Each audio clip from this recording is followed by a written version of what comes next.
नमः संस्कृताय। संस्कृत कक्षा में आपका स्वागत है।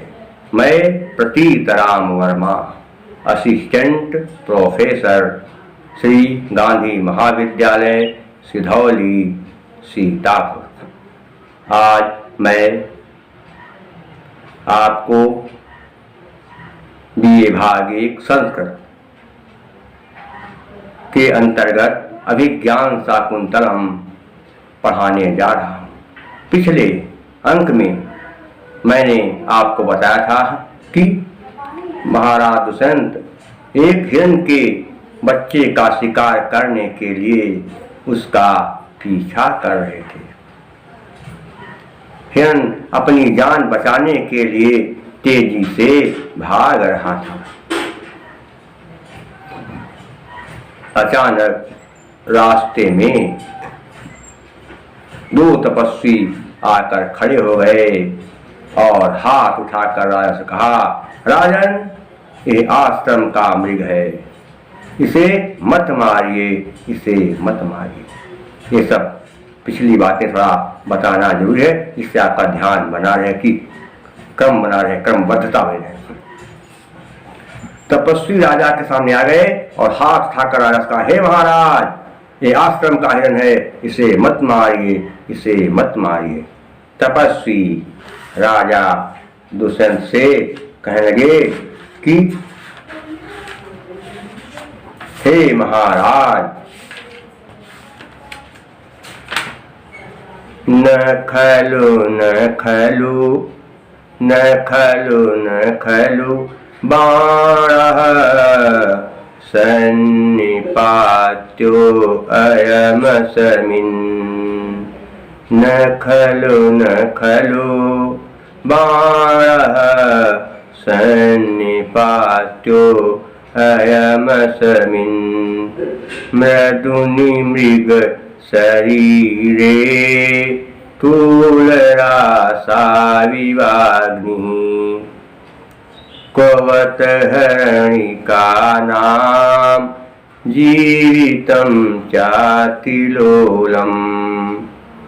क्वच निशित निपाता वज्रसाराः सरास्ते। हे राजन, मेरी बात को सुनिए ध्यान से कि न खलु बाणः सन्निपात्यो अयमस्मिन्। मृदुनि मृग शरीरे तुलरासा विवाग्निः। क्ववत हरिका नाम जीवितं चातिलोलम्। क्वच निशित निपाता वज्रसाराः सरास्ते। हे राजन, आप यहां ध्यान दीजिए। हिरण का शरीर रुई के ढेर के समान कोमल है और आपके तेज नोक वाले बाण अग्नि के समान कठोर और वज्र के समान भयंकर हैं। ऐसे बाण इस पर आप मत चलाइए। तपस्वियों ने राजा कहा, हे राजन, और भी है क्या? तत् साधु कृत संधानम, तत् साधु कृत संधानम प्रतिसहर्षायकम।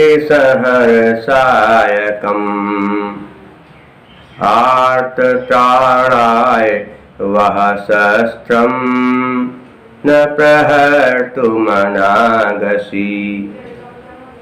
हे राजन, तत् साधु कृत संधानम प्रतिसहर्षायकम। आर्तत्राणाय वह शस्त्रम न प्रहर्तुमनागसी। महाराज, आपके बाण परेशान लोगों की रक्षा करने के लिए हैं, निर्दोषों को मारने के लिए नहीं है। जैसे ही बात तपस्वियों ने कही, तुरंत राजा ने अपना धनुष रथ पर रख दिया और रथ से नीचे उतर आए। उन्होंने दोनों तपस्वियों को प्रणाम किया। तपस्वी प्रसन्न हो गए और उन्होंने राजा से कहा, महाराज आपने हमारा सम्मान किया है, इसलिए हम आपको आशीर्वाद दे रहे हैं। क्या आशीर्वाद दिया? तपस्वियों ने कहा, महाराज जन्मयस्य पुरोरवंशे जन्मयस्य पुरोरवंशे युक्तरूपमिदं तौ पुत्रमेवं गुणोपेतं चक्रवर्तिनमापनुहि। हे महाराज, जन्मयस्य पुरोरवंशे युक्तरूपमिदं तौ पुत्रमेवं गुणोपेतं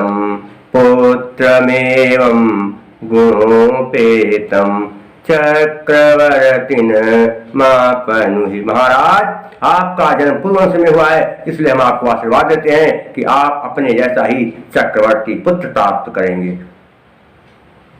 इसके बाद तपस्वियों ने कहा, महाराज हमारा आश्रम पास है, आप हमारे आश्रम में चलिए और आराम करिए। राजा ने कहा, आपके गुरु जी कैसे हैं? तपस्वियों ने कहा, हमारे गुरु कणव मुनि जी इस समय अपनी पुत्री का दुर्भाग्य दूर करने के लिए सोम तीर्थ गए हैं, लेकिन आप चिंता न करें, वहां आपकी बड़ी अच्छी सेवा होगी, आप चलिए। तो तपस्वियों से कहा, चलिए आप भी मेरे साथ। तपस्वियों ने कहा, हम कुछ विशेष काम से बाहर जा रहे हैं, हम तो नहीं जा पाएंगे, और हमारे आश्रम जाने का जो रास्ता है ये सामने से ही है, आप चले जाइए, देखिए।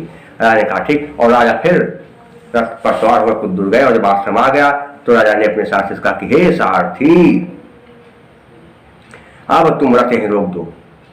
सारथी ने रथ रोक दिया, और फिर राजा ने अपने आभूषण और मुकुट उतार दिया और कहा, मुझको सामान्य वेशभूषा में वहां जाना चाहिए। और फिर सारथी से कहा, जाओ तुम भी इन घोड़ों को नहला धुला दो, और इसके बाद इन घोड़ों को घास चरा दो, और कुछ देर आराम करो, हम थोड़ा आश्रम में होकर के आएंगे। सारथी ने कहा, ठीक है। और कहा, सारथी अगर आपको देर हो जाए तो फिर अगर शाम हो जाए ना आए तो तुम फिर हमारे राज्य हस्तिनापुर चले जाना। उसने कहा, ठीक है महाराज। फिर राजा आश्रम में पहुंच गया, और वहां का जब उसने दृश्य देखा तो वह आश्चर्यचकित हो गया। उसने देखा कि वहां पर सुंदर सुंदर नवयुवतियां पेड़ पौधों को सींच रही हैं। राजा ने देखा कि सुंदर सुंदर नवयुवतियां पेड़ पौधों को सींच रही, तो राजा ने देखा कि इतनी सुंदर नवयुवतियां हैं कि उन्होंने अपने सौंदर्य से राजमहल में रहने वाली सुंदर सुंदर स्त्रियों को भी सुंदरता के मामले में पछाड़ दिया है। वो सब इनके आगे बेकार है, जबकि इनके पास कोई सुख सुविधा नहीं है, लेकिन ये सुंदरता में उनसे आगे है। इसके बाद शकुंतला अनुसुईया के साथ वहां घूम रही थी। शकुंतला ने सखी अनुसुईया से कहा, सखी मेरा बदन बहुत कसा जा रहा है, वल्कल वक्त मुझे बहुत परेशान कर रहे हैं, बहुत दिक्कत हो रही। अनुसुईया ने कहा, अरे परेशान तो करेंगे वल्कल वक्त, क्योंकि तुम अब नौजवान हो रही हो, तुम्हारे स्तनों का विस्तार बढ़ रहा है, तो परेशानी होगी। शकुंतला ने कहा, मजाक मत करो। अनुसुईया ने कहा, मैं ठीक ही तो कह रही हूँ। फिर इसके बाद अनुसुईया ने शकुंतला की और वस्त्र की गांठ ढीली कर दिया और आराम से बांध दिया। राजा सब देख रहा था वृक्ष की ओर से। राजा ने सब देखा तो उसने विचार किया कि जो है अनुसुईया ने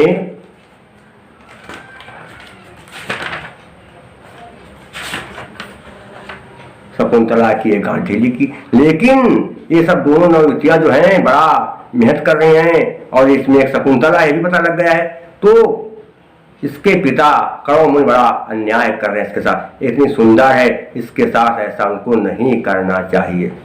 राजा दुष्यंत शकुंतला के विषय में विचार करने लगा। क्या? इदम किलाव्याज मनोहरम वपुष तपः क्षमं साध इतुम यच्छति ध्रुवं स नीलोत्पलपत्रधारया समीलतां क्षेतुं ऋषिर्व्यवस्यति।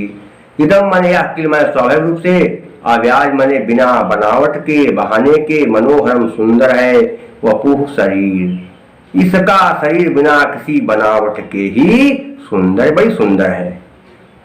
और क्योंकि सुंदरता प्राप्त करने के लिए लोग क्या करते हैं, बनावट करते हैं, ब्यूटी पार्लर जाते हैं। लड़कियों की तो बात छोड़िए, लड़के भी ब्यूटी पार्लर जाते हैं और वहां पर तमाम प्रकार का जो है उपाय करवाते हैं, अपने शरीर का फेशियल जो है पूरा जब फेशियल करवाते हैं कि बहुत सुंदर लगे, और दुनिया भर के पाउडर, इत्र, लेप का प्रयोग कराते हैं और पता नहीं क्या क्या वहाँ करते हैं जिससे वो देखने में सुंदर लगे।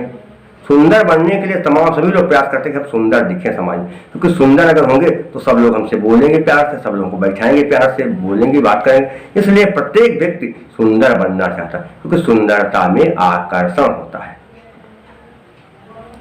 तपा मैं तपस्या के क्षमम योग जितु माने सिद्ध करना, या माने जो इच्छित में चाहते।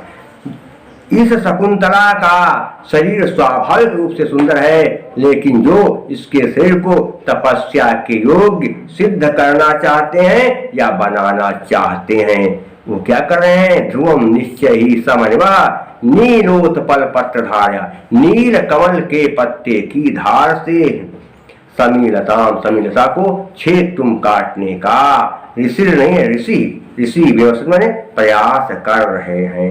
वो जो है क्या कर रहे हैं, मानो समी की लता से वृक्षों को काटने का। समी की लता वो ऋषि क्या करें, नील कमल के पत्ते, वो ऋषि क्या करें, मानो नील कमल के पत्ते की धार से समी की लता को काटने का प्रयास कर रहे हैं। क्योंकि समी लता होती कठोर और नील कमल का पत्ता बड़ा कोमल, कैसे कट पाएगी, ये हो ही नहीं सकता, असंभव है।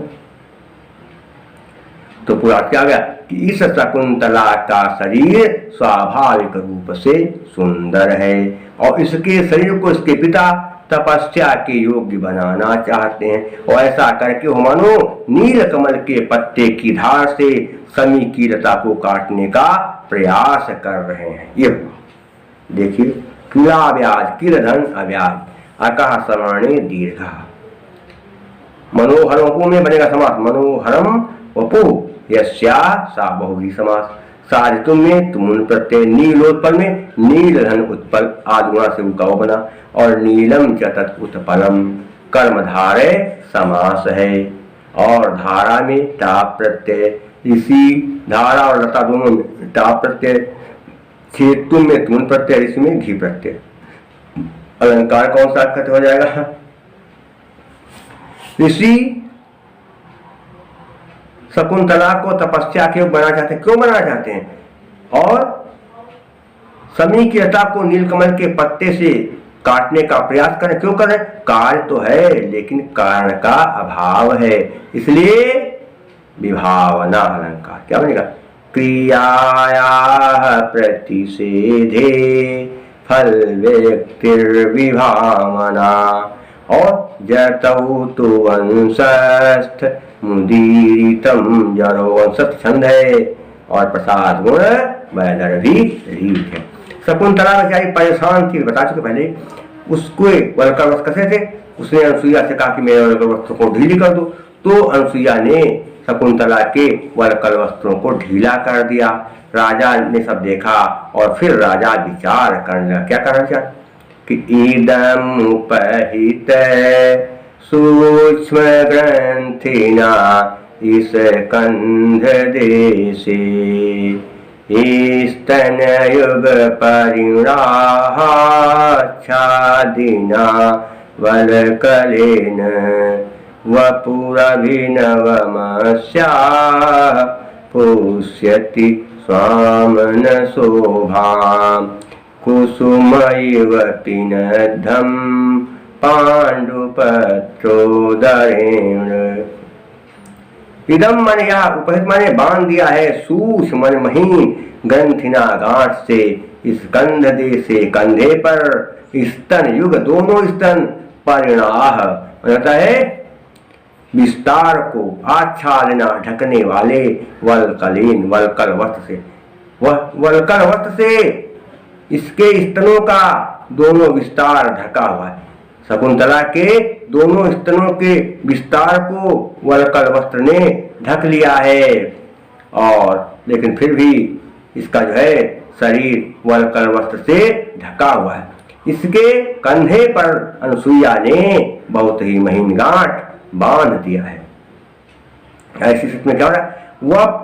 वपुर नहीं है, अभी संध्या बताएंगे सर। वपु धन अभिनव विसर्ग का रा बन गया, वपु धन अभिनव बन गया, वपुर अभिनव सु से बना है। और पर्णाधन आच्छादिना बन गया, पर्णाहाच्छादिना आकाशवाणी दीर्घा, तो सजसूरु से बन गया रा, वपुधन अभिनव बन गया वपुर अभिनव। तो अभिनव मन नया नया अस्या, इसका पुष्यत्य पुष्य में धारण कर रहा है, स्वाम माने अपनी, न माने नहीं, शोभाम सुंदरता को। इसका शरीर तो बिल्कुल नया नया है, बहुत सुंदर है, लेकिन अपनी सुंदरता को धारण नहीं कर पा रहा है, क्योंकि शरीर सब वलकल से ढका हुआ है, दिखाई दे ही नहीं रहा। तो जब शरीर दिखाई नहीं देगा तो सुंदर कहाँ से रहेगा? सुंदरता को धारण नहीं कर पा रहा। कैसे? कुसुम इव फूल के समान पिनद्धम ढका हुआ है, पांडुपत्र पीले पत्ते, पीले पत्ते के उदाहरण में बीच में, जैसे पीले पत्तों के बीच में बहुत सुंदर फूल हो और वो बीच में हो, दोनों पीले पत्तों के बीच में कोई बहुत सुंदर फूल हो, तो वो फूल अपने सौंदर्य को धारण नहीं कर पाता है। वैसे ही शकुंतला का शरीर तो बिल्कुल नया है, इसकी नई जवानी है, लेकिन अपने सौंदर्य को इसका शरीर धारण नहीं कर पा रहा है। ये हो गया इसका हुआ क्या होगा कि इस शकुंतला के स्तनों के विस्तार को वलकल वस्त्रों ने ढक लिया है, और इसके कंधे पर अनुसुईया ने वलकल वस्त्र से महीन गांठ बांध दिया है। तो इसका शरीर तो नया है, लेकिन अपने सौंदर्य को उसी प्रकार से धारण नहीं कर पा रहा है, जैसे पीले पत्तों के बीच में बहुत सुंदर फूल अपनी सुंदरता को धारण नहीं कर पाता है। देखें कहां पर क्या है, बता दिया कुछ चीजें, थोड़ा और चीज देखना है आपको। संज्ञा तो आपको हमने बता दिया, पट्टोदरेण पट्टधरेण आदि गुणा बन जाएगा। समास क्या होगा? इस स्कंध देशे में स्कंधस्य देशे षष्ठी तत्पुरुष समास है। और क्या? पांडुपत्र पांडुम च तत्पत्रम कर्मधार है समास। और प्रत्यय कौन सा? शोभा में ताप प्रत्यय है, और पांडु में को प्रत्यय, पिनद्धम में कत प्रत्यय, और अलंकार कौन सा होगा? यू लगा हुआ है। किसके समान? शकुंतला फूल के समान, इसलिए प्रसफुटम सुंदरम सामुपेत्य विधीयते। उपमालंकार और छंद कौन सा हो जाएगा? ननमयुतेयं मालिनी भोगिलोकैः। मालिनी छंद है और प्रसाद गुण है, वैदर्भी रीति है। ये बताएंगे अगले श्लोक में। प्रसाद का क्या है? राजा शकुंतला का सुंदर देखा, फिर आगे विचार कर रहा है कि भाई बड़ी सुंदर की तो सरसिज मनुविद्धम शैवलेनापि रम्यं मलिनमपि हिमांशोर् लक्ष्मीं तनोत् इयमधिकमनोज्ञा वल्कलेनापि तन्वी किम्यूहि मधुराणां मंडनम नाकृतीनां। सरसिज, सरसिजम का अर्थ कमल, अनुविद्धम घिरा रहता है, किससे? शैवलेन शैवालों से, आत्मन भी रम्यम सुंदर रहता है। कमल शैवालों से घिरा रहता है, फिर भी सुंदर लगता है। मलिनम गंदा काला, आत्मन कहते भी कहते हिमांशो चंद्रमा, लक्ष्म चिन्ह, लक्ष्मीम सौंदर्य, तनोत में बढ़ाता है। चंद्रमा में एक काला चिन्ह है, काला धब्बा होता है, लेकिन वो काला धब्बा भी चंद्रमा के सौंदर्य को बढ़ाता है। यम मन या अधिक मनोज्ञ, बहुत ज्यादा सुंदर है। वल्कलेनात्, वल्कल वस्त्रों से अपने भी तन्वी दुबली, ये शकुंतला दुबली है, लेकिन वल्कल वस्त्र पहने, शकुंतला दुबली है, वल्कल वस्त्र पहने, लेकिन फिर भी बहुत सुंदर लग रही, बहुत सुंदर लग रही है।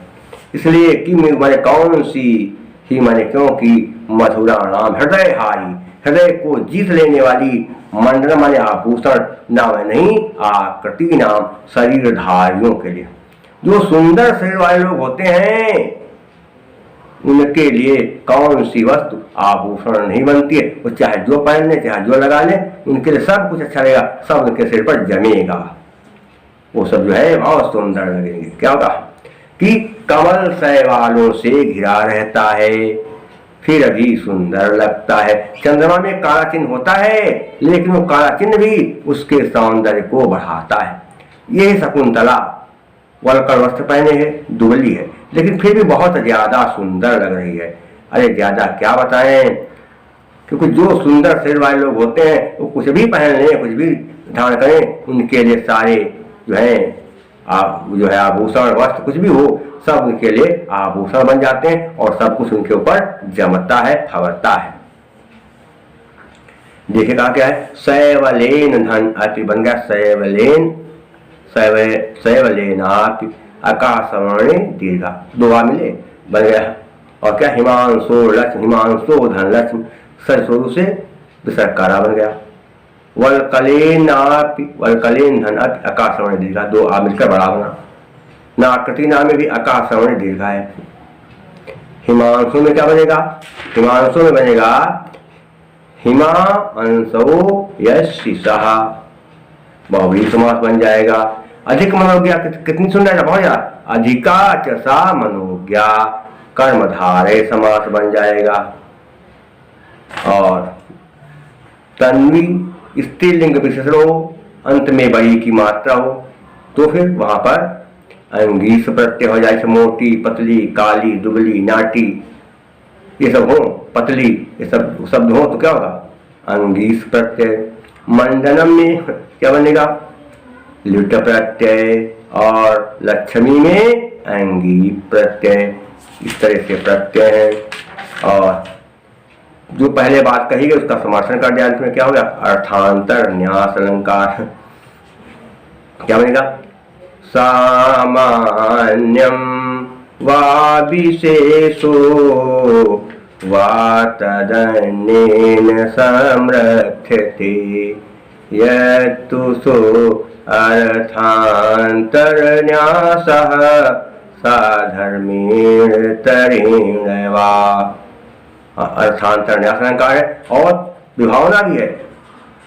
शैवाल कमल की सुंदरता बढ़ाते हैं, क्यों बढ़ाते हैं, कारहब्बा चंद्रमा के सौंदर्य बढ़ाता, क्यों बढ़ाता है, कार्य है, कारण नहीं दिया गया इसलिए। क्रियाया प्रतिषेधे फल व्यक्ति विभावना, और विभावना अलंकार है। और छंद ननमयुतेयं मालिनी भोगिलोकैः, और प्रसाद गुण है। चित्तम व्यापनोति क्षिप्रं सुसकंधेन मिवानलः सप्रसादः समस्तेषु रसेषु रचनासु चा। और वैदर्भी रीत है। शकुंतला और प्रियमदा भी उस समय वहां गई और सब सखियां जो हैं आपस में बातचीत कर रही थी। शकुंतला ने प्रियमदा से कहा कि तुम्हारा नाम बहुत अच्छा है। प्रियमदा, प्रिय बोलने वाली, जैसा तुम्हारा नाम वैसा तुम्हारा काम, तुम बहुत अच्छी हो। राजा ने सुना तो उसने कहा कि वास्तव में शकुंतला प्रियमदा तारीफ करे। प्रियमदा ने कहा, अरे मेरा तो नाम सुंदर है, लेकिन तुम तो पूरी तरह सुंदर हो, तुम अंदर से भी सुंदर और बाहर से भी सुंदर, तुम तो महासुंदर हो।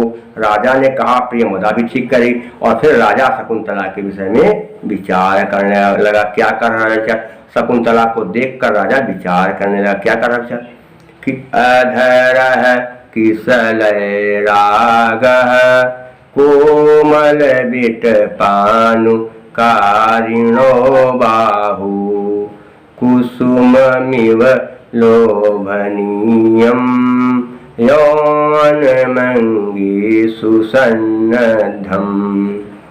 आधरा में निचले होठ, किसलय माने कोमल पत्ते, राग माने लाल, इसके अधर कोमल पत्तों के समान लाल हैं।